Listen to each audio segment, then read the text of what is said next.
This episode of Bonfireside Chat is brought to you by Audible.com. In order to get a free audiobook download, please go to audibletrial.com/bonfireside chat. We're also brought to you by the Hub Foundation, the Krub Group, the Bilderberg Group, the Cromulants, and Frito's new Elasticracklin' Fire Cinnamon Poppers with mint dipping sauce. Some of our landings were desperate adventures. We are now prepared to meet the inevitable counterattacks with power and with confidence.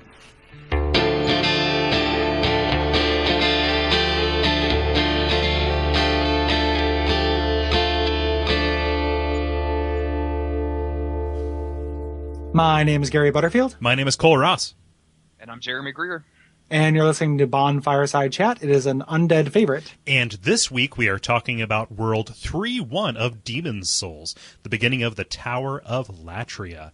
As you heard, we're joined again by Jeremy Greer, alumni of the show and our resident PvP guru. Hey, Jeremy, how's it going?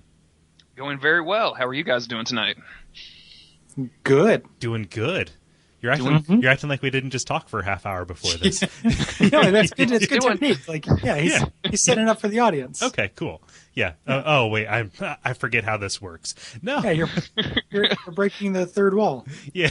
The third earphone. But anyway, Jeremy, of course, has an awesome YouTube channel, not ECEC. I always get it wrong. Is that correct? That's correct. You got it right. Cool. Awesome. And then he also runs the Dark Souls hater blog. Yes, I do. Yeah. Does your Dark Souls hater blog sometimes include Demon Souls haters? It has, I think, once. And somebody has actually asked that question before, and I said that I would take any and all, but I don't get much PS3 hate on Dark Souls haters in general, and very, very little Demon Souls hate. In fact, just doing a little minor bit of PvP that I've done in Demon Souls, everybody's been super friendly. Yeah. So I don't know why there's a split between the two. Maybe it's because Dark Souls is a little bit more of a big thing, so it attracts a lower class of people, so to speak. Yeah. I think the one theory that I've heard, and I don't know if I buy into it because it seems kind of like weird and stereotypy, a little ping pong, is that most of the community on Demon Souls is Japanese. Mm-hmm. Yeah. Could be. It's also can an also older be game, yeah. Yeah. It's an older game, and the level invading is much weirder, so I don't think that PvP was ever as active as it has been in Dark Souls. So True. I've never done any PvP in Demon Souls. Like, I'll need to before the end of the show, clearly, and I'm going to try to invade as the old monk before next episode. But I've never done it. So have you been staying human? I decided to be to cheat, I guess, a little bit and do the item dupe glitch thing with what's his name. I can't remember who stores stuff. Stockpile Thomas. Yeah. Stockpile Thomas, yeah. So I've been staying in human form just for that reason, because I wanted to see if I would get invaded. Probably 4 or 5 times, and I think I've played everything except for the end boss of the game. So it's not extremely active as far as invading goes. Yeah. I considered staying human the entire time, but I wanted to game the tendencies. Exactly. I had to make a choice, between making it easy enough for me to switch between tendencies and getting more PvP experience. Yeah. But I stand by my choice. I do want to invade as the old monk, and I have fought the proper old monk a few times, so which is a pleasure. The proper old monk, like a PvP one, or yeah. Okay. Yep. So I've done that twice now out of, I think, the 4 times I've fought him. Mm-hmm. Twice where the computer, just probably because there's nobody around, or one reason or another, and then twice where we're actually humans. Mm-hmm. So, yep. I do like the default old monk setup with the dual claws, because that's one of my favorite Dark Souls builds. So when I saw that for the first time, I was like, yes, this is great! But he's such a breeze. Like it's way too easy. Yeah, so we will be talking about Old Monk next episode. Yes. And I will be talking about in this episode, too, because he colors this entire area. Yes, he does. Yeah, so previously we had... I'm sorry, Kole, did I cut you off? No, I was good. You said he colored it. I said a bright shade of yellow. Oh, yeah, very good. That was not intended by me, but... So yeah, previously we felled the Dragon God in Stonefang Tunnel, and now we are setting our sights for the fallen kingdom of Latria and its fabled prison tower. Starting out with 3-1, which is the... Tower of Hope or Prison of Hope? Prison of Hope, yes. Prison of Hope. Yep. Yeah. Could there be a more contradictory term than Prison of Hope? I love that so much. Yeah, Prison for Hope. Yeah. Yeah, I love that so much. It has this awesome like high/low fantasy feel. Like it's kind of cliched in the way that it's like, haha, get it? But man, so good because it works for like what the history and lore of this area is, and also the tone. Yep.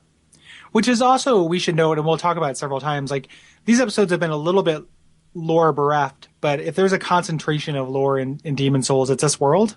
I feel like there's kind of the most concise and complete story of any of the worlds in Latria, even though it's not too connected to the rest. There's not very much Bulletarian presence here, there's a little bit. And I mean, you run into Sage Frake, which is probably the most talkative and deepest NPC. Maybe other, but he doesn't actually spill all his beans until well later. Right. Kind of, become a major player in the kind of macro plot. Yeah. But in Latria, like, there's an NPC who just straight up tells you the history, who says what's going on, which is rare for the series, and also, a kind of a singular thing in this game too, I think. Yeah, the Archstone does too. Like if you read the Archstones 1 through 4, just kind of back to back, they more or less lay it out for you. True. Yeah. That same NPC also gives you a hint to the boss of 3-1 and kind of the gimmick. I'm sure we're going to get to it, but the gimmick of that as part of her dialogue text, which I didn't pick up on the first time I played through, and it was the second time that I happened to notice it. Yep. Yeah. But so talk to us a little about the story, Cole. Yeah. So Latria is kind of a sister kingdom or sub-kingdom or region. Who knows what the politics of this world are of Boletaria. But it's this land of intellect and magic and all these kind of things. Just imagine a whole country of the Duke's archives, right? Yep. Yeah. So mage academies. Well, I guess there is one of those in Dark Souls. What's it? Vinheim. Yeah. It's kind of like Venheim. Yeah. So there we go. But yeah, so it was ruled over by a king, and she had this, depraved old husband or whatever. She exiled him, but he came back wearing these yellow clothes, and he had a bunch of demons with him, and sacked the entire kingdom and threw the dissidents in the Tower of Hope. And nobody really knows what happened to the queen. But yeah. So we know that she was replaced by like a false. Yeah. So like probably nothing good. Like it's like I imagine the kids are come home or whatever, and they're like, what happened to mom? And it being like if somebody's watching your house and your pet dies, and then they go to the pet store and like wait a minute, like kept happening in like growing pains and silver spoons and shit. Mom had a spot on her right leg that looked like a heart. Yeah, I know. This isn't actually my mom. Also, she's got 4 arms. Oh. Yeah. No. How times I kill her, it doesn't work. The empties are. You do not want to know what happens to the empties, Gary. Yeah. Remind me what that's from. That is from something neat End. And cool. Yeah. I knew that I watched it recently. Yes. Yeah.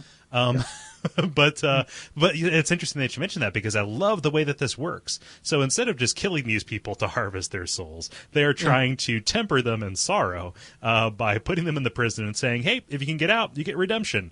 And then putting all of these terrible traps in the way in order to kill them and get everything. Yeah. The biggest joke of all being, the demon that's guarding the church revives every time you kill her. So, there is no hope. There is no redemption. Mm-hmm. Right? Absolutely not.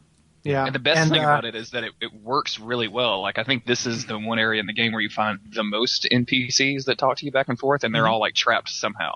Yeah. Whether it's Freak or Yurt in the next section. Like, I mean, a lot of people get trapped by this area. Yeah, Rydell. Mm-hmm. Yep.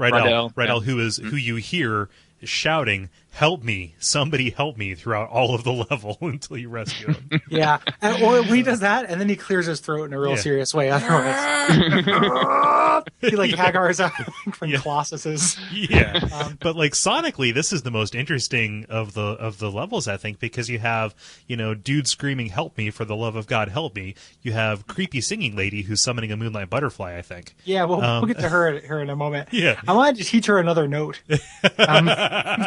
And then you also have those bells. Go ahead. That's really harsh, Gary. I mean, like, she's trapped in this prison. Everybody she knows is dead. Her whole world is collapsing around her, and you're going to criticize her singing? If she would be, think about all the different combinations you can make if you knew 3 notes rather than 2. Yeah, there's only 12, and you have all the time in the world, lady. I don't know what the Latrian scale is. It's probably got all these subsonic. Yeah, all these things. diatonics or whatever. Yeah, but the so the you get here and you start off right in the prison, and the lion's share of this level is, again, and we said this about Tutu as well, but there's several things that they haven't repeated in the Souls series, and this kind of it's almost like a Silent Hill level. Yeah. Like the apartment in Silent Hill 2. Mm-hmm. Where you're finding keys that unlock different floors, you're checking locked doors, and just kind of exploring a really diegetically sound space. There are just empty cells constantly in the way there would be in a prison. Mm-hmm. Yeah, it's constructed with an order like a prison. It doesn't feel like a video game level because it is inherently an artificial and oppressive structure, right? Yeah. Yeah. Mm-hmm. Mm-hmm. It is weird that they put the archstone on the 3rd floor of a prison. But I can overlook that just because it's a good starting point, so you can work down to the ground floor. Because that's a real fun way to proceed through that level. You're constantly trying to move back between the levels and get the extra keys. But yeah, the archstone's placement was really strange. Yeah. This level is unlike many of the levels in the game.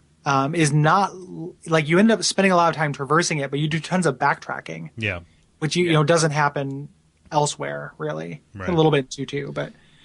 Yeah, it makes it a little bit difficult to talk about the sequence in which you do things, though. Right? Yeah. There's a lot of 3rd floor west to 2nd floor east to such and such west. It's back and forth, and you're going like a Silent Hill level. There are broken down walls between the different areas, but really there in the prison itself, there are 3 kind of places: the cell blocks, the let's see here, I had this written down: the cell blocks, the stairways, and kind of the hidden hallways that run between them. Right? Yeah. Yeah, and balconies and shit.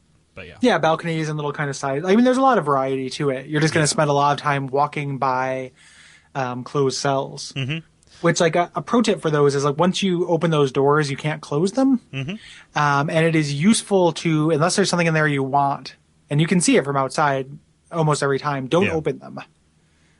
Because I definitely found my first playthrough, when I was trying to run through, or a couple of combat situations, ended up being impeded by what's definitely the most numerous enemy in this level, which in amazing subversion is a non-aggressive dreadling who's just kind of pawing at your sleeves, the hem of your pants, and just trying, begging you for mercy or for help or what have you.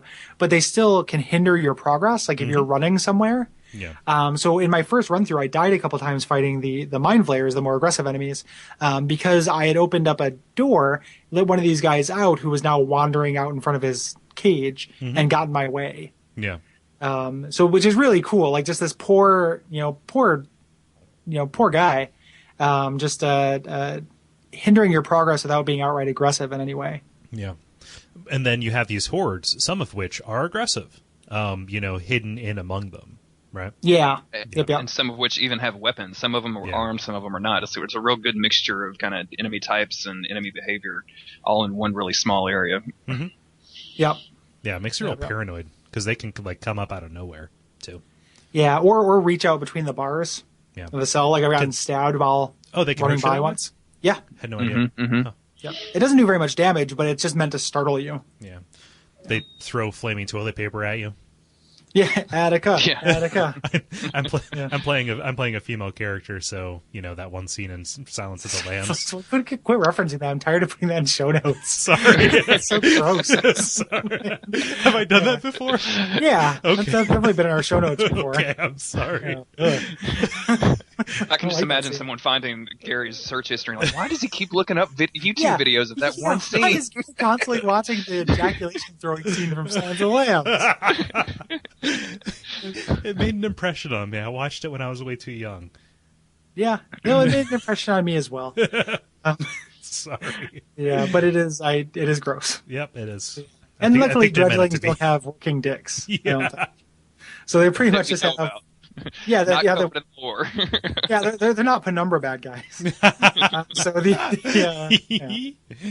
Uh, I do um, get the video gamey urge to have to kill everybody as I progress through this level, even if they're not even attacking me. I think somebody wrote a letter in or something to one of your episodes, and said that they couldn't. There was another level where they're having issues with that, and I just can't do it. I can't walk past those dudes and just leave them in the prison.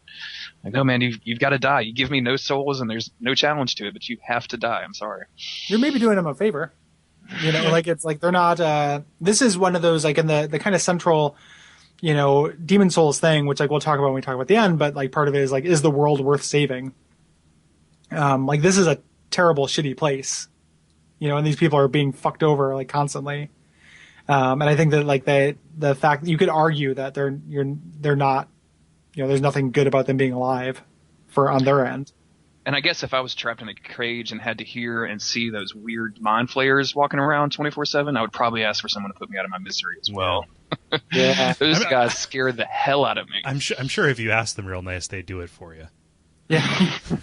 In like a really terrifying way though. Like, I mean, sometimes they just shoot magic missiles, but other times they paralyze you and suck out your face. Yeah. Oh, and the animation for that, where they stick one of their things like just straight through your head, it's so gross.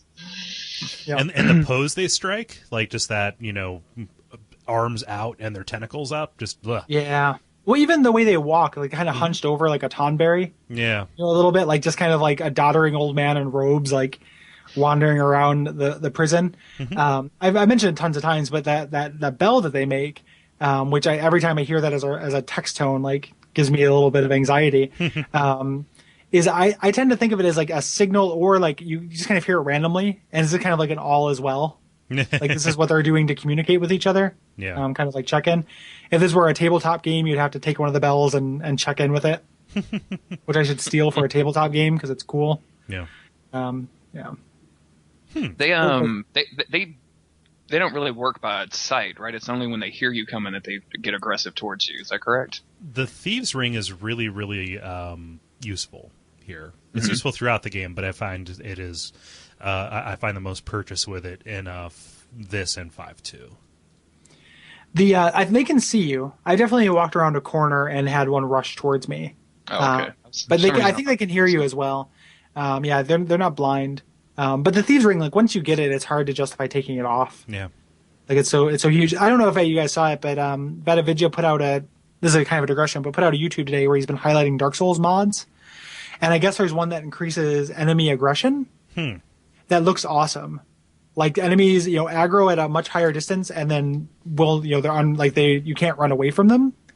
And he said it felt like playing the game for the first time. Like nobody behaved the way you thought they would, and you'd encounter enemies in unexpected places and stuff. Huh. So just that kind of like aggro radius is such a big thing, Yeah. and being able to cut that down with the Thieves' Ring makes a huge difference. Yeah. As an aside, I watched that video and I thought it was really kind of scummy that he was like, "Oh, this doesn't work with the current version because Cheat Engine doesn't work, so just go download the game from a file sharing site." And I was like, "What are you doing?" Did he mean that, or did he mean because you can roll back your game using files, like you get specific files from the thing. It's not the entire game, like all of it, but like you can download a specific file that rolls back your game. There was like a workaround for when that patch first came out that had to do that. It's not like stealing the game entirely, but it rolls back your version. I don't know what he was actually referring to. Yeah, but the mod looked crazy. Yeah. I would love to have something like that for Demon Souls, just to mix up the enemy placement. Yeah. I need them to update Cheat Engine so I can finish my Gravelorded thing. But now that I know about this aggro one, that would be a fun playthrough as well. Mm-hmm. But yeah, I love the Mind Flayers too, because one, they're explicitly Lovecraftian, like they're Cthulhu headed, and then there's such I love how everyone just feels the no compulsions about stealing this thing straight up from D&D. Final Fantasy 1 or Demon Souls, everyone just is fine taking Mind Flayers. Like they're kind of public domain at this point. Yeah. And we'll just steal that. That's no problem. Yeah. I've never seen them not called Mind Flayers. I guess what's his name? Frake calls them the octopus-headed guards, but yeah, which is a less catchy name. But Frake was never good at on branding. So I love that the illithids or whatever they are, they're dangerous from pretty much any distance. I mean, you can dodge out of the way of their soul arrows or whatever, but it's one of the few enemies that I've seen that actually has a way to engage you from more than one kind of radius, right? Yeah. Yeah. Yeah. And the level geometry lends itself to this. So you're in narrow corridors. So they're going to have kind of a bead on you. It's very frequent when you run into these guys. Oftentimes they're at the end of kind of a long corridor. But there are little kind of alcoves and these cells. So you're kind of making this little micro choice between hiding, dodging out of the way into the cell, but then he can close the distance and, and potentially trap you. And if he hits you with that paralyzation thing, like that's, it's not difficult to dodge, but if you're in a really tight space, it can be. Yeah, so it's interesting the way that you have this kind of your vocabulary for getting out of the way can also kind of bite you in the ass with this. Mm-hmm. Yeah. It's also one of those things. Playing Demon Souls after Dark Souls, as soon as I get hit with one of those paralyzing things, I immediately start jamming buttons on the controller, thinking it's going to get me out sooner, and it never ever does. Yeah, I think I just do it to soothe myself now, honestly. Yeah. They're like screaming into a pillow. Yeah, if I get caught, just kind of like, well, maybe it'll work this time. Yeah, it's not instantly fatal. Like you can definitely survive it, and then usually I can just kind of roll away and get away before he followed. But I've definitely been hit in the back with a magic missile before. The other thing about these guys is like they start out pretty tough and then get tougher because later you start running into a lot of Black Phantom versions, and we'll talk about those more next episode. But those guys are really fucking like. It's so they don't stagger, like unless you're hitting them over the head with like a meat cleaver, like a regular weapon. It's really hard to stagger them, which is pretty much my, running R1 was how I took out these guys, and that would usually stagger them, and then my next attack would usually kill them. So I did a real like kill these guys before they kill me approach, but it doesn't work with the later versions. Mm-hmm. Yeah, at least here you have a way to dodge them and get out of the way, whereas they very consciously avoid that later on. Yeah. Yeah. Oh man, the ones on the stairs. Yeah. Screw those guys. Yeah. And you think, I mean, we'll talk about it next episode, but like, there's no good way to approach those things.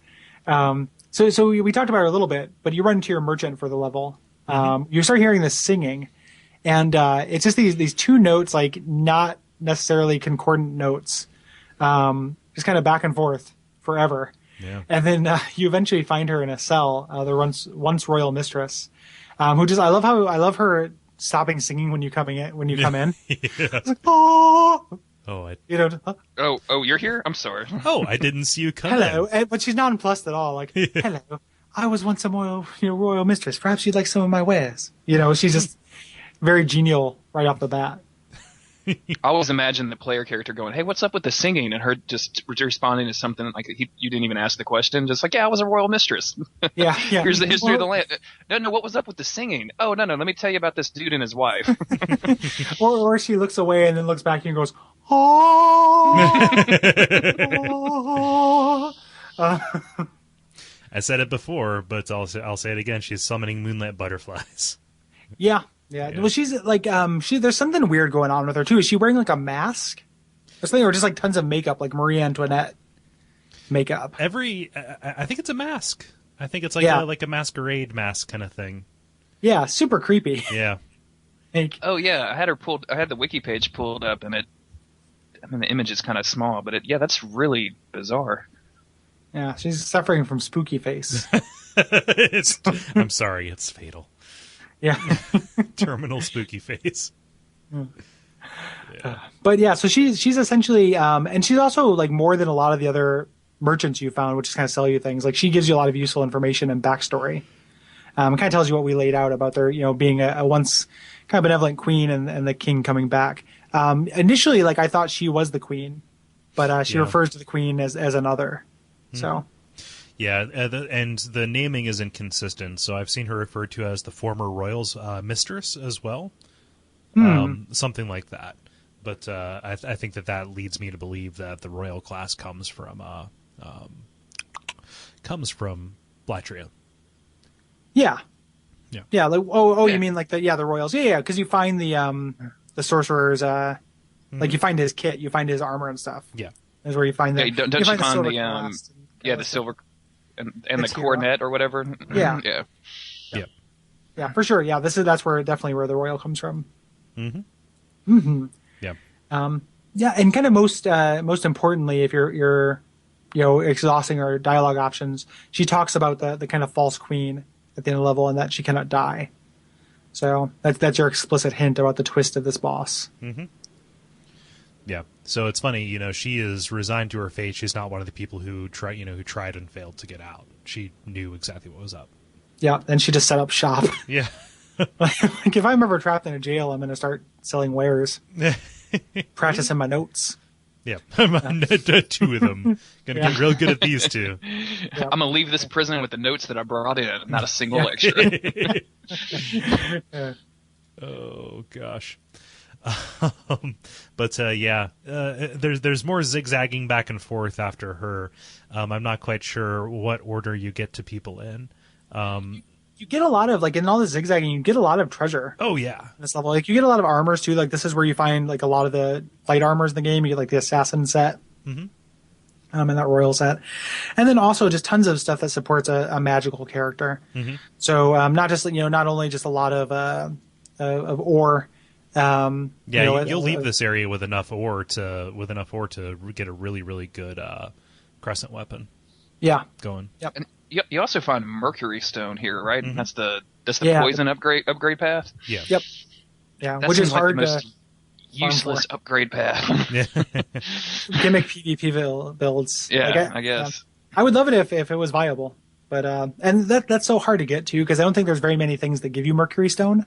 I know the man leeches in the next level do, but there aren't very many. So yeah, but you do get a lot of stuff in this level, which is cool. And if you're a magic character, braving 3-1 early on in the game, maybe once you've gotten one of the magical weapons, can be really worthwhile, especially if you didn't start as a royal and you can get that silver coronet because that thing's amazing.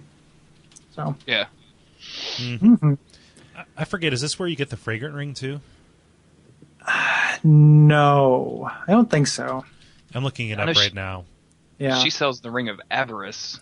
Yeah. Which you That's get the- like if you kick yourself if you buy that for 50,000 souls because you Oh, I find know. it. Yeah. Yeah, you find it. Like, I just wait an hour, buddy. You get it in. You get the fragrant ring in 3-2. Oh, okay, so not here, but in the next zone. Gotcha. I couldn't remember. Yeah. Yep. In the kind of cavalcade of prisoners here, you also run into Sage Frake, who we mentioned a little bit. You're not going to be able to free him for a long time, but I love like the setup. Like again, just like what Kole mentioned, the kind of auditory nature of this level, where whenever you're kind of around him, you start hearing this like, like you start hearing hover bikes, and then eventually get to his cell, and he's like communing with this glowing sphere. Yeah. That's a weird setup too, but that's something they've gotten away from in Dark Souls. Like there's nothing like that in Dark Souls at all. There's a moment when I think you finally get past the first Mind Flayer and you turn down the side hallway. You're looking directly across at Freak's cell, so you're looking over there and you can't really see what it is. It's just glowing and blue, and you're like, "What? Where the hell am I? What is going on?" So I really like his whole setup. Just like, okay, yeah, I'm in prison, but I'm just going to conjure this ball and chill. Yep. And he wants you to get him out. He ends up becoming your master trainer for sorcery in the game, and really plot significant. I think we will probably talk about him more in the last episode. Kind of what he says about that. Essentially, if you talk to his apprentice before this, his apprentice said that, told you that Frake was here and to go get him. Yeah. And he turns out to be like a really, really interesting NPC. But not really here. You just kind of, you get a key at the end of the level, and something that kind of annoys me that you have to do this backtracking to let him out. But yeah, it's worth it. If you're playing a magical character, you have to do it. Like, it's really a no-brainer. I usually wait till, if you're doing like the tendency events, I usually wait till you get the key for Rydell, and then just go back and free him then. Yeah, free everybody. Yes, and then also walk along every single hallway, because I can't remember how to get to who or where anybody is. Yeah. Oh man, I get so lost in this area. Yeah. Yep. I forget what area I was saying it about. I was saying this about in Dark Souls, but there are just some places where I cannot assemble a mental map of it. Probably the catacombs. Yeah, like, I think or at that's least what it was. Yeah, that's what I would. I mean, that's where I feel that about Dark Souls. Yeah, or even like until you memorize it, the Duke's Archives when you're in the stacks there. Yeah. These are architecturally very similar to mine. Which is that Duke's Archives thing is amazing to me now, because like I can get through that stairway thing in 90 seconds. Oh yeah, like it's so easy, but it took me a real long time the first time. Well, it's just you would never think that you need to drop like off that ledge onto the moving stairwell. Like the first time I did that, I kept going walking around going, where should I go? I can't just drop down there. Yeah. Mm-hmm. Yeah, because fall deaths are so inconsistent in both games, really. But Sage Frake, you can come back for him later. As you're going around, they're very what's the word for containing providence? There's a little bit of intentionality to what they give you. So you come across a black crossbow here, a large crossbow, which ends up being real useful later on. That's very merciful. What I saw that in your note. What are you referring to? It's blue, like or by not the first item. Floor. Why are you using it? For it's an easy way to take out the Fool's Idol if you do not otherwise have a bow or the stats to use it, and then especially in 3-2, if you have no other ranged attacks, you can take out the flying gargoyle things. Yeah. Like I say that just as like if you're not prepared for ranged, here's this baseline level thing that you can actually use to make this doable. I thought so for the gargoyles. I've never used ranged attacks on the Fool's Idol. Oh. Like I always melee her. Yeah. It didn't even occur to me. So that's interesting. It'll be interesting when we talk about her. Yeah. Is it a good crossbow? I've never used it. It's a crossbow. It has an adjective, so I didn't know if it was like special. Yeah. Because the white bow is magical, and then maybe the black crossbow is also magical. Mm-hmm. But yeah, I don't know if it's black or not. I think it's just a large crossbow. I may have misspoken. It is the black crossbow. Oh, I'm fairly certain. Yeah. So I think so. I've been wrong before. No, there's no such thing as the black crossbow. Huh. There are black bolts. Yes. You get a crossbow with black bolts. That's what I'm thinking of. Yeah, that's where it like went in my mind too. It's the heavy crossbow. Yeah, with yes, with special bolts. Mm-hmm. So I mean, regardless of how you end up using that crossbow, you're eventually kind of making your way down to the bottom floor of this thing. When you get to the bottom floor, you will see something out of your periphery to your right that shoots soul arrows at you, and you might be thinking that it's the enemy that has been shooting soul arrows at you the entire time. Because this whole level, we didn't talk about it, but it's so dark, and there are lots of pitfalls too. Yeah. So I mean, it's full of traps. Like you have to be, moving slowly, and this is always true of Dark Souls, but like you will fall to your death if you get impatient. Yeah, and even backtracking, like because everything looks the same, you could be thinking you're running back to Frake because you picked up a key and you don't know if it's the right key, and actually just run off a cliff pretty easily. But I fell off. I fell off a ledge. I think the same ledge 3 times in my playthrough last night. Yeah, and you never knew it was the same ledge. Like it just, my first run through it, that happened a bunch, and now even when I've played it like several times, I just go real slowly. And that's all there is to it. Helpful people will put markers on those. But you can't. That's a good place for. Yeah, you can't count on it. You cannot count on other people. It's true. Yeah. But yeah, so instead of it being a mind flayer, it's this fucking prisoner horde thing, which is incredible. What is this thing?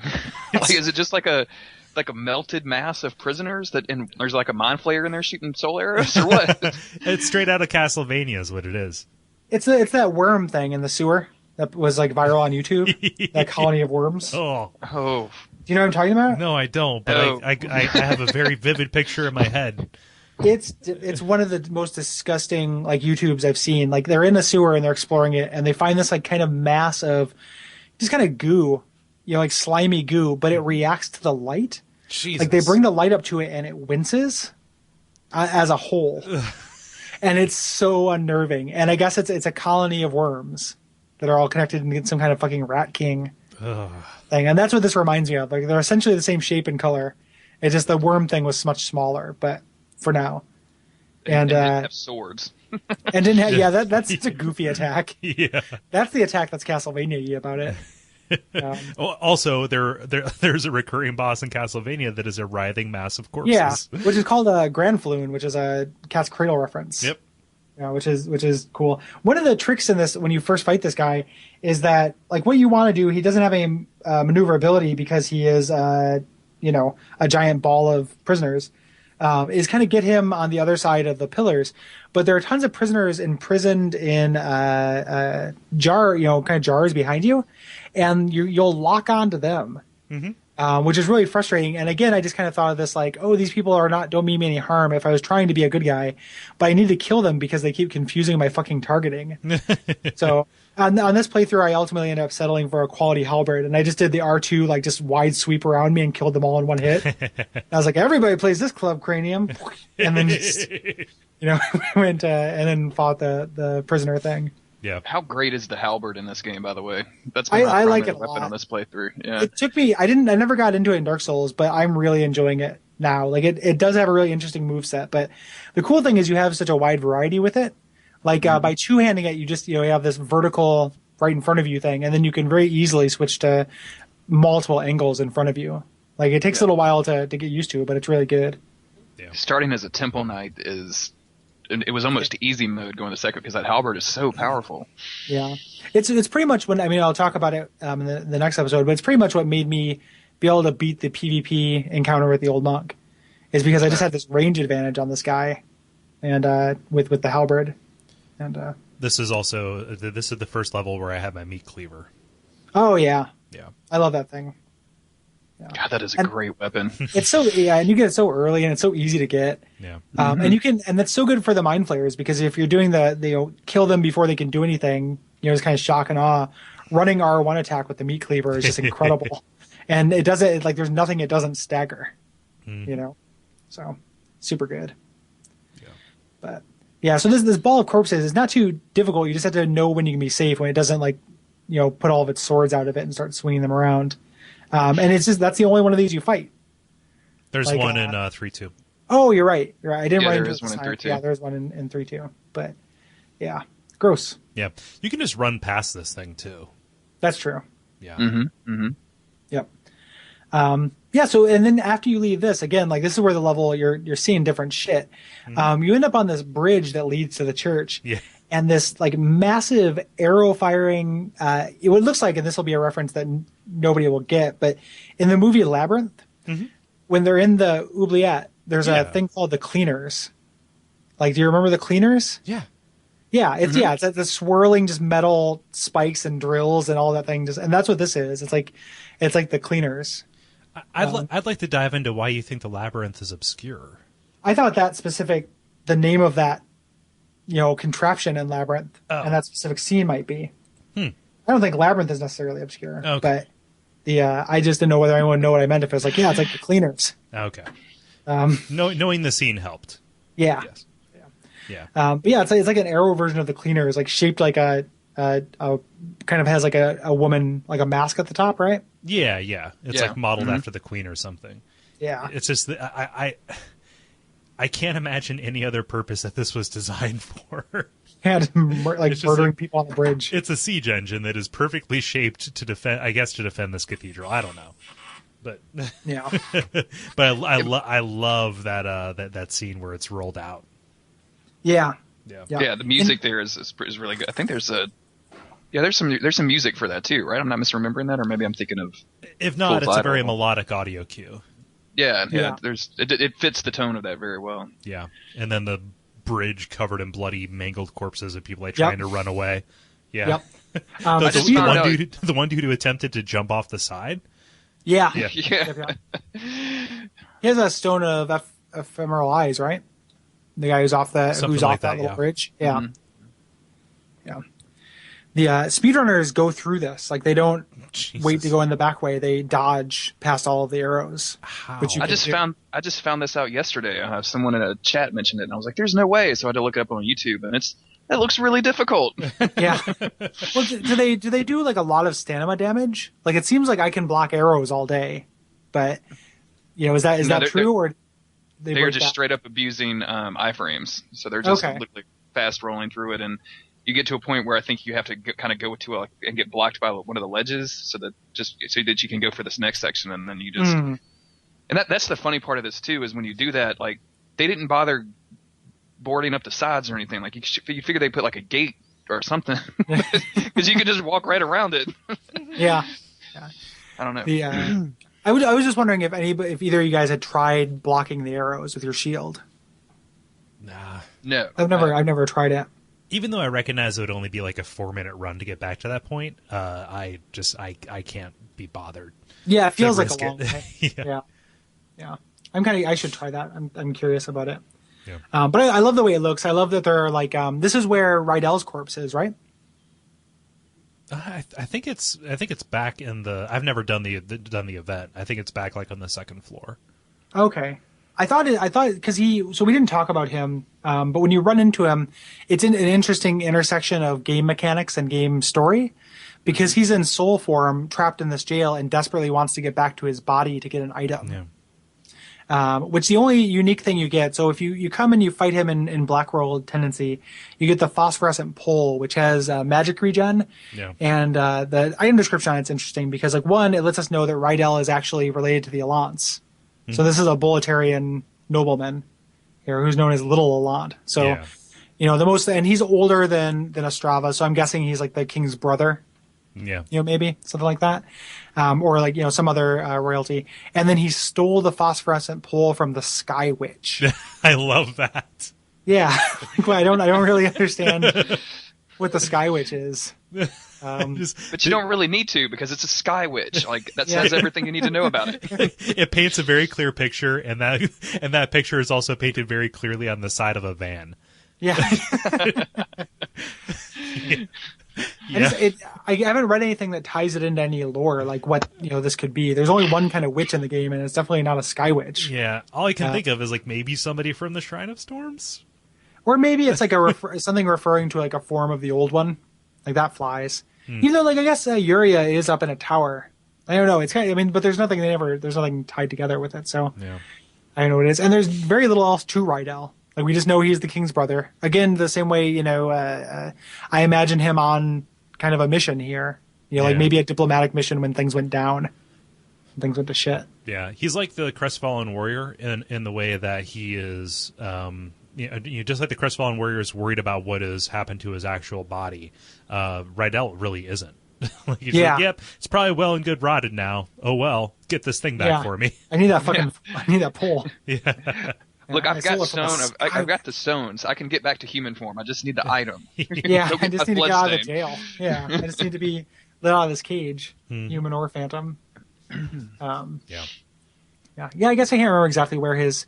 The reason why I thought that it was here is because you find the clever cat's ring or the clever rat's ring here, and he gives you the doll rat's ring when you do him the favor. So maybe I thought it was something like mixed those up in my mind. I thought this was where he died. Yeah, like also I do not speak with any authority. I've never done this tendency event just because it's part 1 of a world, and I haven't done all of the bosses to get tendency yet. So yeah.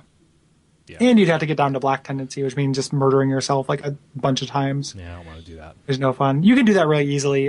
This one will be easy to do it when I eventually do it, but I haven't done it for this playthrough. I meant to. Yeah. But yeah, that's Rydell. Yeah. The item that you need to proceed is the Warden's Key, which is just a little ways out in front of the death machine. So you have to grab it and then run back real quick. But this lets you get kind of to the center of the Panopticon, this little service hallway that is being guarded by more Mind Flayers. Yeah. Yep. Which eventually leads you back around behind the siege engine. Yes. Yeah. Yeah. And again, the level is continuing to pour magic items on you. I think you can get a Mercury Rapier. Yeah. Here as well. Yeah. You get some good items. You get an Estoc here, which has a really neat moveset. Yeah. Yeah. Yep. All kinds of stuff. So this is a good area to go early for treasure. Yeah. If you can brave it. The Warden's Key opens up another door on the inside too that otherwise you can't get into. That also has tons of loot in it, if I remember correctly. I don't remember exactly what it was, but there was one area in there that none of the normal keys would work with. You had to have the Warden's Key. Again, going back to having to backtrack to get everything in this level. Yeah. Yep. So on your way back here, eventually you end up behind the kind of siege engine there, which just has a lever that just turns it off. So did you guys, when I turned it off and I went back onto the bridge to get the thing, were you guys imagining it turning back on? Oh yeah. because I was Yeah. like, somebody's gonna turn this fucking thing on. I mean, I thought it was going to be like a Sin's Fortress boulder trap situation. yeah, like I was just gonna start hearing a whirring and just be fucked. I hit the lever for extra arrows.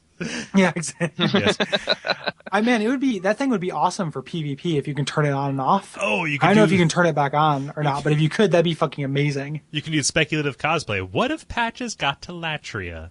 Yeah, yeah. That'd be incredible. Yeah. I don't know if you can turn it back on or not, though. Oh. So that's another thing to try. My list of things to try on the Latria Siege engine. Yeah. Souls games are really weird about what you can interact with as an invader. Like, Yeah. move bridges, but you can't sometimes, move doors. It's really strange sometimes. Yeah. Yeah. Yep. But you get access to kind of these towers that you can climb up and down. One of them leads you to a long hallway towards a silver catalyst, and then the other leads you to kind of the plot important, or at least for the boss. It's a part of the critical path of the game. Is this prisoner who is casting some kind of spell? Yeah. Yeah. And if it wasn't for my, I do everything not critical before I do something critical kind of heuristic, I've never had this boss resurrect and kind of do its gimmick, because I was like, I saw the fog gate and I'm like, oh, I don't want to go through that yet. That's obviously where the boss is. Let me explore the rest of the level.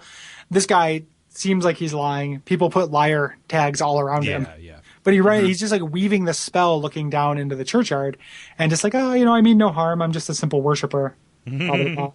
And, no, that's not true. Yeah. I'm the same way. I always, there's the fog door. I'm going to go everywhere else but that, and then come back. Yeah. That actually really messed me up on the way to I don't know what you call the guy with all the sorcery stuff. The guy that resurrects her. On the way over there, there's a spot where you can kind of fall down and there's an item.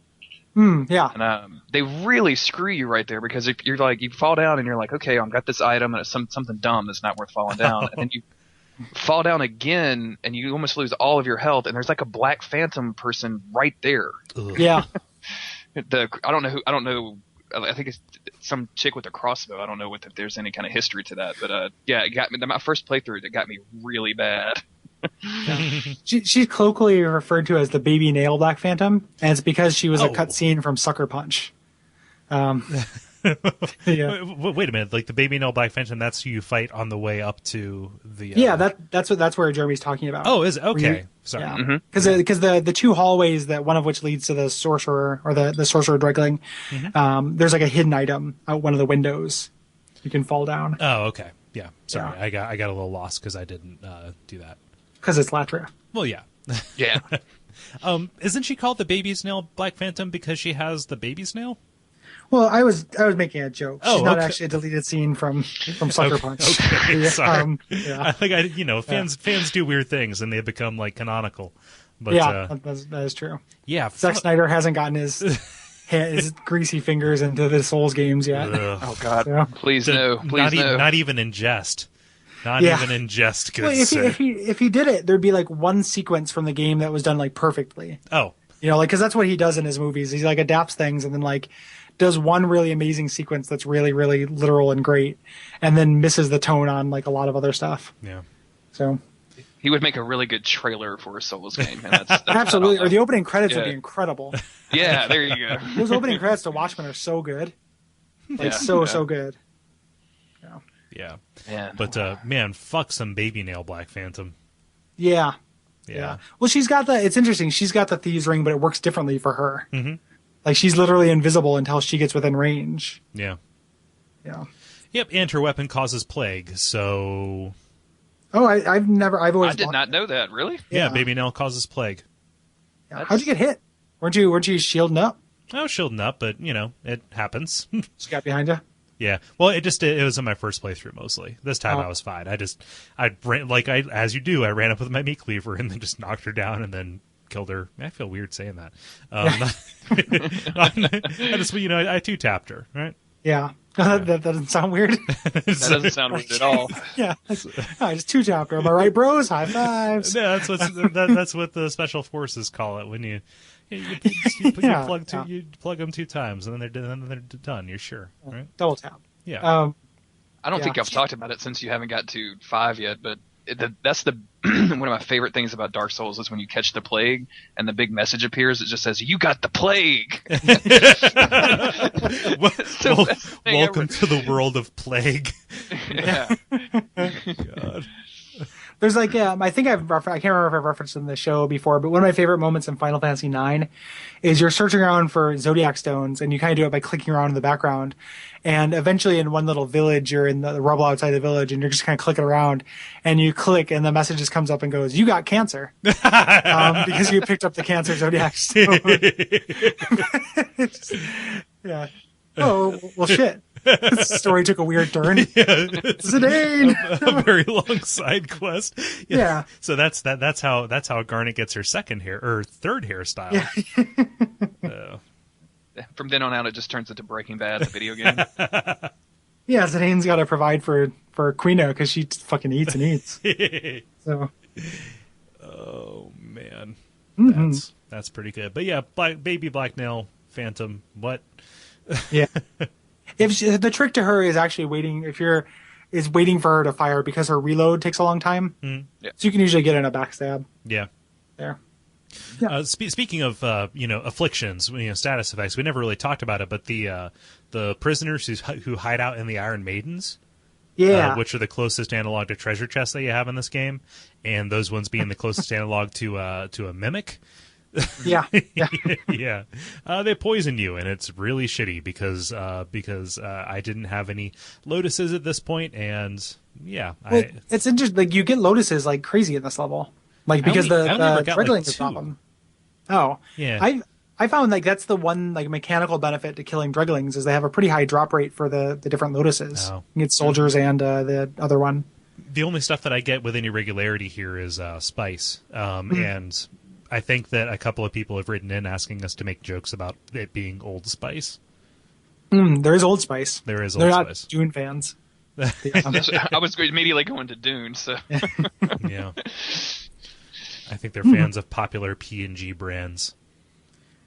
P&G friend. Is that Procter and Gamble? Yes. Who refers to that as P&G? Is that a thing? Or did you just coin that? No, it's Cincinnati. Okay. Maybe. I'm sorry. No, it's okay. I mean, don't apologize for being from Cincinnati. You just dropped that as if everyone would know that you meant Procter and Gamble. Okay. You learned that from watching old episodes of WKRP, so don't worry. Yeah. Oh, I love that show. There you go. Sorry. Oh man, the fun part about that game is trying to figure out when I'm joking and when Gary isn't. Yeah.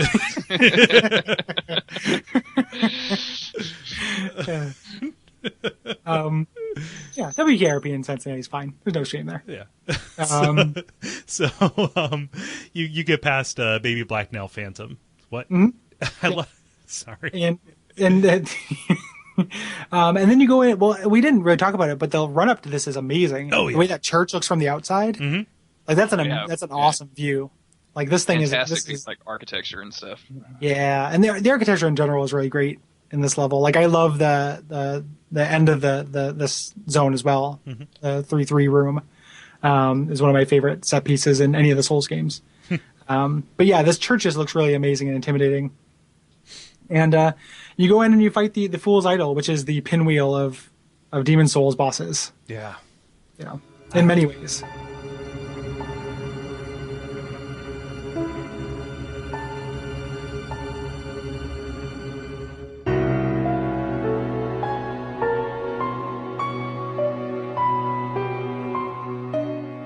So I think I've died to her like twice.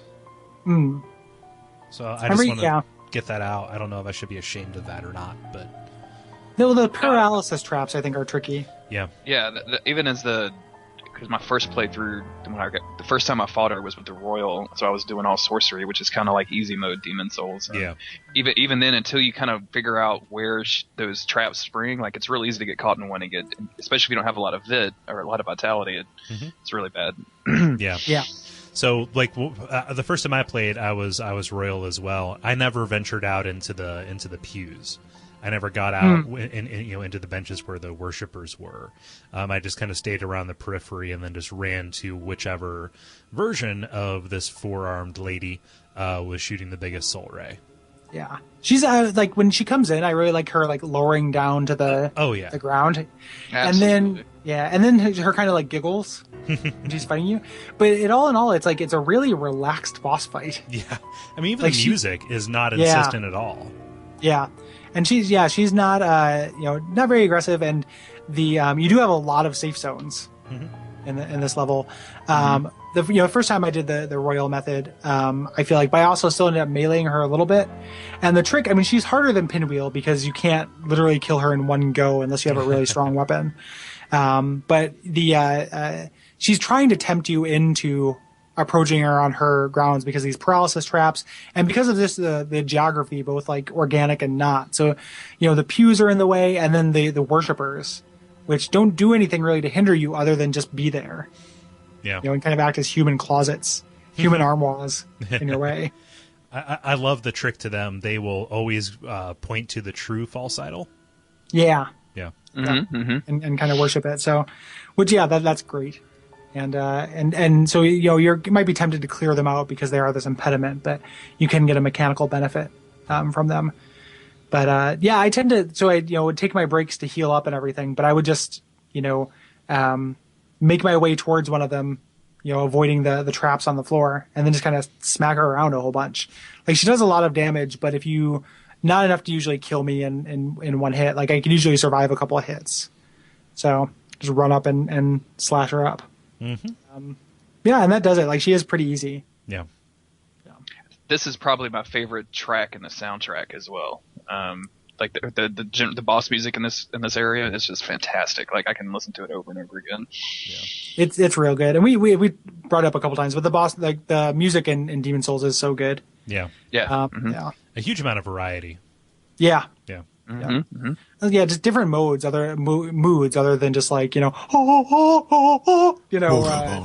exactly. Viking fight. A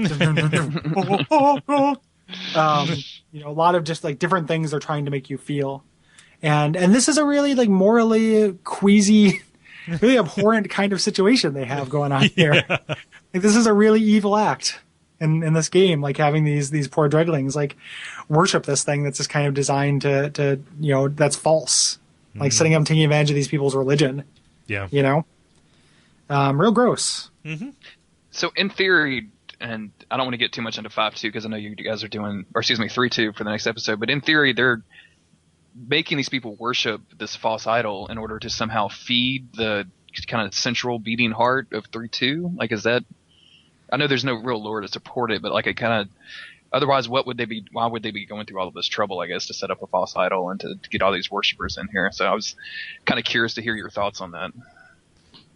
One of the things is that Frake later says that a demon soul is not just its own; it's a conglomeration of lesser souls. Mm-hmm. Mm-hmm. So part of it is probably to increase the strength of the old monk, or essentially like his robes, because it's collecting souls makes the demon stronger. And then they're also doing other things with these things. So all of the creatures you fight in 2.2 are prisoners that are warped in some way. Mm-hmm. So like they're turning them into these gargoyle things, which like I feel dumb about it, but I just figured it out this playthrough. Like, oh, every one of these drops a soul. I wonder why that is. Oh shit. Like there's something inside there. There's a one that was once human. And then the man scorpions, which are clearly some kind of like, so they're using them. Like they're just kind of repurposing them, either sucking out their souls to get more power or turning them into soldiers. Yeah. Like there's a line about the old monk being able to create demons. Like we are fools to think only demons could do demons' work. Yeah. Okay. Mm-hmm. Yeah. Cool. So, the only thing, why the trouble? Because if that was the case, if they were just trying to, kill people to get their souls to, why not just, go full, just atrocity on them and march them in and kill them one by one, would be, aside from doing it for the evil, would be that maybe doing it over time helps, and putting in this system, this culture around worshiping and getting a steady stream of people who are going after it, just kind of puts a bunch of souls in the pantry to keep the power going, right? Yeah. They're also demons. Like, they could just be yeah. doing it because it's more sadistic to do it that way. Yeah. Yeah, that's what I was about to say. The same thing. Yeah. Like I said, putting aside doing it for the evil. Yeah. Yeah. It's also, when you have a big stack of unknown soldier souls and you have to eat them one at a time, there's no reason why they shouldn't have to eat them one at a time too. Are you saying that all of this area is just an interface problem for this game? We're just navigating the old monk's menu screen. It's like he's playing Mass Effect. It's fucking impossible to get around in here. Yeah. But yeah, for some reason, kind of, not that exciting. Oh, I mean, we should talk about like the actual gimmick too. So if you manage to kill the right one, it's not even necessarily the right one, because if you didn't kill that sorcerer we talked about, she comes back to life. Yeah. I've never done that because I do that exploration thing. What happens? He yells down. He yells something, actually. Okay. I should just And keep then- the wiki Yep, open at all never done it times. myself. Yeah. Yeah, it's actually really interesting dialogue because it reveals him to be something more of a mastermind, or at least he's in the know. I wonder if, like, at that point, are you just stuck in this boss fight you can't win because he keeps bringing her back to life, or do you get shunted out of the fog doors, or do you go back to the Archstone, or? The way I believe it happens, and again, no authority on this, is I think that there's just no place to go, so you walk back out the fog door. When you walk back in, it starts. Oh, up. you're right. Yeah. I've read that before. Yeah. You're able to walk back out. Yeah. It's the only fog door that you can do that with. Mm-hmm. Like, I think in any of the Souls games, Yeah. which is really interesting. Like, yeah. So yeah. I've read that before. Just Good. I was gonna say, just as an aside, when I googled Demon Souls Fool's Idol Resurrection, like one of the first links is Fool's Idol WTF on the GameSpot forum. I love those artifacts that always turn up real high in search results. So yeah, somebody was having a harder time with this than we did. Yeah. Okay, so here's the dialogue. Ha ha ha ha ha. Ye fools know nothing of this world. The idols shall be revived for eternity. Rejoice, fools, for it is as you wished. Ha ha ha ha ha. Yeah. Yeah. It makes it a little less like, I guess I never thought it was unfair, but it makes it a kinder gimmick in that, like, he immediately reveals that he's in on it. Yeah. And you can just leave and go murder him. Yeah. I guess if you didn't see the way up to him, because it's not necessarily obvious or well lit, like, it might be maddening to think that you had to explore more of Latria and just kind of like find, in those confusing corridors. Yeah. Find out where this guy's hiding out. I'm positive there exists somebody in this world who went back to the beginning of the level and then just immediately just started going to every single fucking place trying to find this guy. Yeah. Yeah. I like to think of him as like a promoted guard. Yeah. Like he's just he's on the inside. Also kind of weird about when you actually defeat this lady, is behind the altar there's the baby nail. Mm-hmm. Yeah, so I mean, I guess it's like a sacrificial dagger. Would be the way the flavor text of it doesn't allude to that. The description says that it's favored by assassins who are women and children. Yeah. Or women and children who are assassins. Yeah. So I mean, I imagine the idea is just that that's what they use to kill the people for sacrifices, but it's a little bit weird. It's not a very good item. From what it looks like, it doesn't look like something you really want to use too much. Yeah. I've never used it though, so I could be wrong. Yeah. Isn't there a set of armor as well that has a very similar description where it's used by a group of women and royal assassins? I want to say it's female only. I don't know how I would even try to search for that. Yeah, I don't know. I like the idea of there being this kind of like secret order of lady assassins. Exactly, like kind of operating throughout Boletaria. Like, okay, because you can see why that would be there if they're trying to, like, if they were trying to get rid of this demon and then it didn't work out so well. And Rydell was like, okay, I guess I'll go over there and do it myself. Yeah. Huh. Yeah. Yeah, I mean, he's got to be here for some reason. Yeah, that's interesting. I don't know though. There's nothing in the game to support it. Yeah. Yeah. Again, like classic bonfireside chat.txt. I wonder if it's not the assassin's gear, is it? Because you get that in this level too, and that would make sense for there to be assassins kind of, and then you run into that Black Phantom. Like there being for some reason for assassins to be kind of staging a siege that you're kind of in the middle of. Maybe that's what I'm thinking of. Huh. No, because that just said it's just for thieves and assassins. Thieves, assassins, thieves. When's it gonna end, Remy? Yeah, I don't know, but I mean, there's an assassin set there for some reason. Yeah. There's a big nail there for some reason. I don't know. I don't know either. But I think that is about it. Now, should we talk about tendency stuff? It's not. I mean, we already talked about Rydell. We already talked about the Black Tendency bringing you more. What are they? The Mind Flayers. We should also talk about how when you beat her, gargoyles carry you up to the next Archstone, and the next Archstone is not immediately, or the Archstone is not immediately apparent. So like, you're just like, well, fuck. Wait a minute. Where's my soul? Whoa. Damn it. Wait a minute. I kind of thought they were going to do it like a trick, like, okay, I'm going to go up here, and now there's going to be a whole different boss that I have to be. Yeah, I thought so too. That was way too easy. Well, since her whole thing was like false versions, right? Like that's like everything about her gimmick. Like I thought so too. Like, oh, there's going to be the real. That was real easy. They're the real queens up here. You know, not the case. Which is a hilarious fake out for the boss in 3-2, where that exact same thing happens. Yeah, that's true. Nothing is as it seems in Latria. Yeah, so like tendency, I think we more or less got it. Yeah. I think you're right. Yeah. So, yeah, that's 3-1. One of like the scariest and best levels in all the Souls games. Yeah, I think that this might be my favorite. Like, I love 3-2, but 3-1 is very much my speed. Yeah, 3-1 is great. 3-2 is great, and 3-3 is you know, again, like I said, one of my favorite set pieces in all of these games. Like Latria is just badass. Yeah. And again, it's just that conciseness of story, I think. Yeah. You know, there was this royal family, someone left and got corrupted and turned it into this. Mm-hmm. You know? And it's just scary as hell. Like once you get past, like 3-1 is tense because of those mind flayers, and you hear all the weird audio stuff, and you're just kind of freaking out a little bit. And then you get to 3-2, and then there's like that subtle heart beating throughout the entire level. Like it's just scary. Like it's just absolutely terrifying. Yep. Yeah. This was one of the things Will, who has been on the show before, who's on the record as enjoying Demon Souls more than Dark Souls. Like before I played Demon Souls, I was like, what, you know, without spoiling it, spoiling would be the word for that. Without spoiling it, you know, tell me why that is. And he's just like, well, you know, Dark Souls doesn't have like a Lovecraftian insane asylum in it. And I was like, oh fuck. Well, there we go. Well, there we go. Huh. Very well then. Let's go buy a PS3.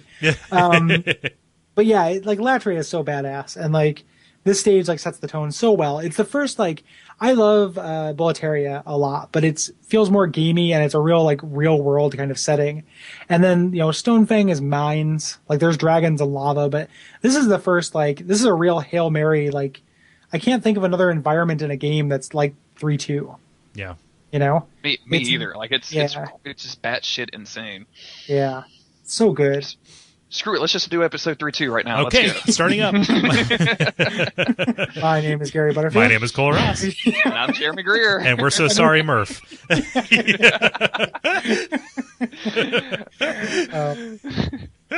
Yeah. That's gonna be good times. Yeah, so that's what we're doing. We're at the top of the cathedral, and we're going to continue to go into the heart of Latria, and figure out what see if we can figure out what became of the queen, and really, more importantly, the old man that was exiled. Yeah. So. Sweet. As an aside, the armor I was talking about was the rogue's armor, which talks about a secret society. An equipment of mass society who meet in secret to discuss the harnessing of souls. That sounds like Mephistopheles. Yeah, and you actually get the gold mask from Mephistopheles. Oh, and this is the thing, and do you get this in 3-2, like by the ruins of the thing? You get it in 3-1 as a tendency event. Like the Rydell opens up a new wing where that stuff is. Oh, okay, interesting. Yeah, because you find that gold mask. Later, or the Astok you find later. Mm-hmm. One item that's part of that set you find later in this world too. So there's something going on with like the Soul Society here. I mean, and obviously we know that a little bit from Yurt. Mm-hmm. But yeah, That makes a little bit of sense with if there is a royal court here and they are concerned with magic. Yeah. So they're practicing. It makes tons of sense. But that's a nice, like, what a good job being like subtle. Yeah. Like lore, Demon Souls. Like we spend a lot of time trying to connect dots and everything, and that actually connects really well. Yeah. So, good call, Jeremy. Neat. Mm-hmm. Oh, the armor looks legit too. If you want to put a link in the description, because I'd never seen it before. Actually equipped, so it looks really, really cool. It's some of the better looking armor I've seen in the game. Is it just for ladies?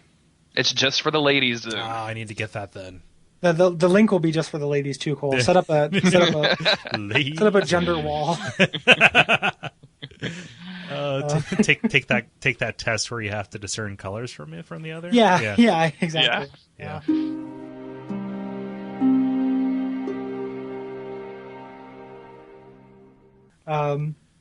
So on the way of plugs, Jeremy, where can people find you on the internet?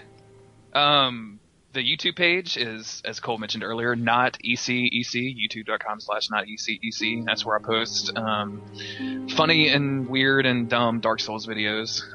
Lots of karmic justice. I have a gimmick build called Fat Tarkus that's where I keep people trapped up in sins. That's hilarious.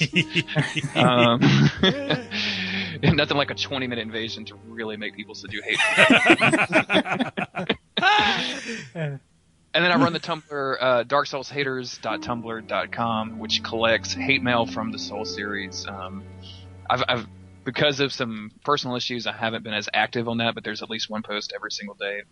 Probably started next week, I'll go back to my 2 or 3 day post, and I still have tons of it to go through, guys. Even if I quit today and the Tumblr just automatically posted it, I think I would go for another 3 months posting hate mail. And if you're easily offended, please do not come to the website because this is the worst language on the internet. It's a good place to read about idiots calling each other faggots. Yeah. Like that is what it is. Like it's essentially Xbox Live, the website, but it's you're holding a dark circus mirror up to it. It's not you're not participating in it. You're just like, what a bunch of idiots. Yeah. It's also funny just because of people. It's a real window into people's opinions on how you should play Dark Souls PvP versus how you shouldn't. Like, I mean, some of these people are like, "Oh, you can't use that sword." And I'm like, "What? It's in the game." My favorite. There's an entry for today. I opened it up to see if there were any choice gems. First one, September 26th, TSX Assassin with a 4 and a 1 instead of an A and an I. He just says simply, all lowercase, no punctuation. Are you gay?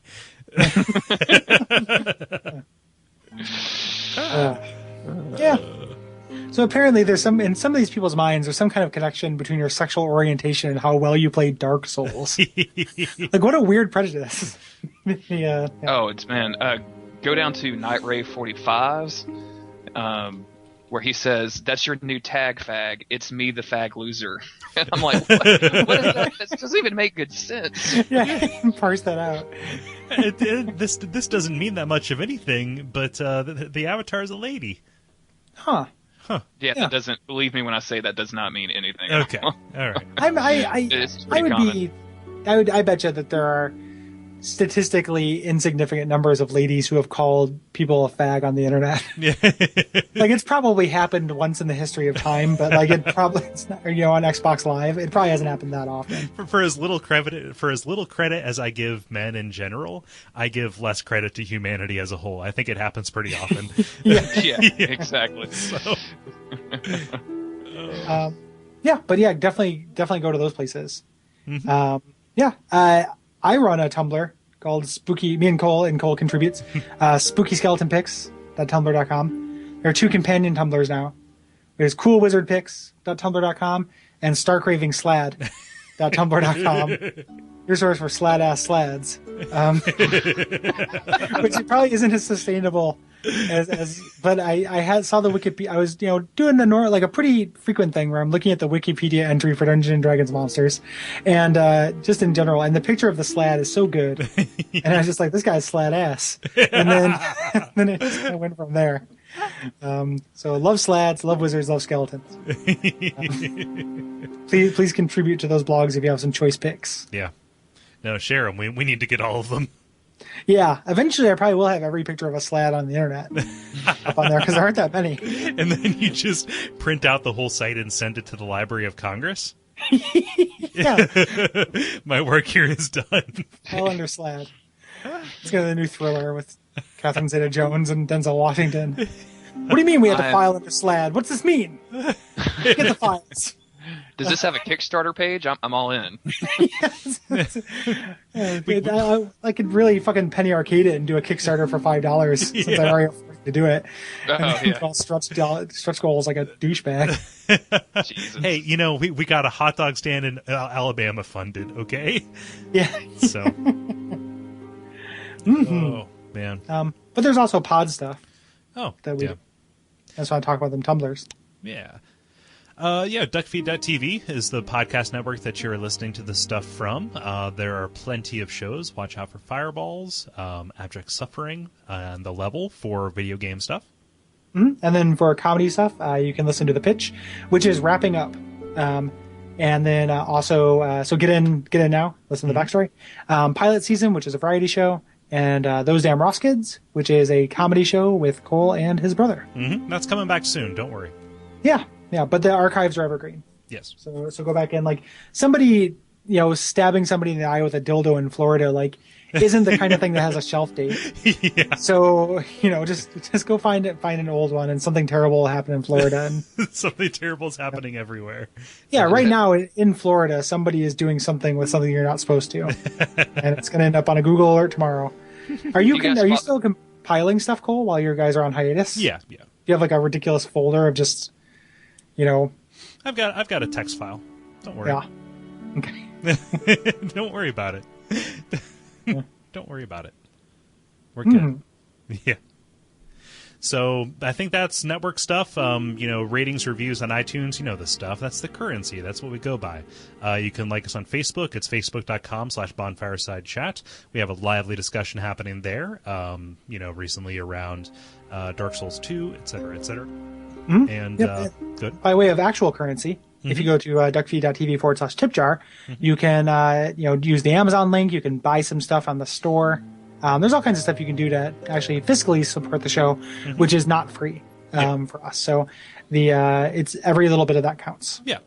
And I would like to issue a preemptive and posthumous thanks to anybody and everybody who's listening who may have attended the Portland Retro Games Expo. This comes out the day after our the day after our live show, and also on the last day of the expo itself. We're recording a little bit early, but if you showed up, hey, we really are happy that you came, and if you didn't, we are sorry that you missed out on the good time. Yeah, it was a good time. Unless we died at it, and then well, this is sent to AutoPost, so if we did die at it, thanks everybody. We really enjoyed it. Yeah, we like doing the show. And, if you can get in touch with my girlfriend, I think she'll take care of my cat until eventually she'll talk to my ex. And download this before the servers are shut off when the bill goes into default. Yeah, Jeremy, do you have any last will and testament kind of things to throw on the podcast in case you die between now and when it comes out? Please delete all of my internet history immediately. No, he keeps watching that fucking scene from Silence of the Lambs. Out of context, some of it could look really weird. Yeah. I don't want anybody to draw conclusions. Yeah. And as always, if there is a next time. Yeah. Oh, yeah, if there is a next time, I just want to go home. Yep. So the world might be mended. Umbasa. Umbasa.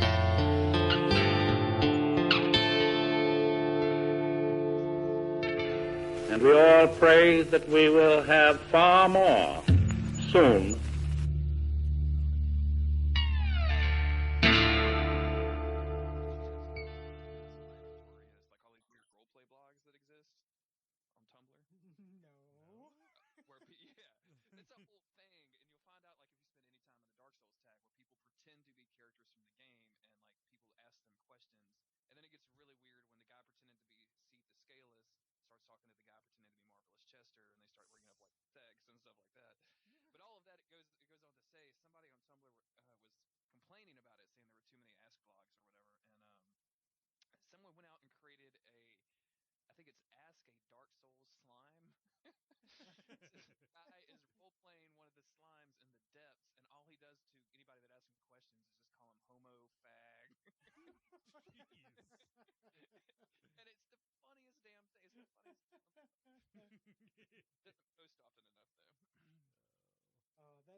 When you were saying, so my mind, because of internet, when you said ask blogs, I thought you said ass blogs, and then you were saying Chester and Artorias, so I was immediately imagining like people doing like yoi or whatever the word, like imagining Artorias and Chester having sex. Well, there is that. I've had to block so many people from posting Dark Souls porn. It's ridiculous. What? There's a lot of Dark Souls there, guys. I've seen some of it in the weird fan art thread and Something Awful, which I'm Yeah. catching up on, but Who? Well, like that YouTube guy that was doing all of the weird PC stuff, Hellkite Drake. He started streaming, and I opened up his stream because I was like, oh, I want to see him actually do some of these weird mods and bring people out of this or that. And no, it was just him drawing Priscilla porn. oh Oh no. no! And I was like, well, and sure enough, like 5 seconds later, I guess someone turned him into Twitch because his account got totally banned. I was like, well, YouTube keeps suggesting that guy to me. Yeah.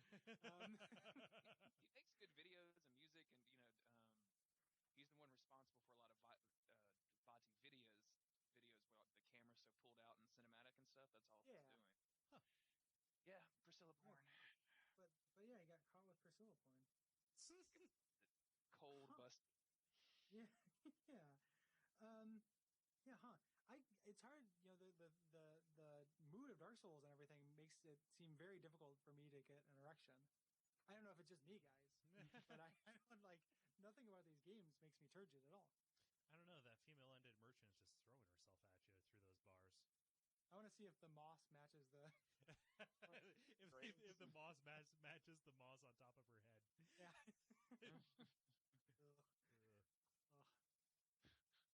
We're all hollow inside, right? We're all. Oh God. I can't. We should stop this. That's gross. That's disgusting. Inevitably, like, it won't happen with us because I trust you guys, but a lot of times when people are talking about porn this way, you want to stop it before somebody eventually is just like, oh, yeah, I mean, I don't know. It wouldn't be that weird. It does that. It's like that. There's that Onion story where it's like ironic porn masturbated to unironically. Yeah,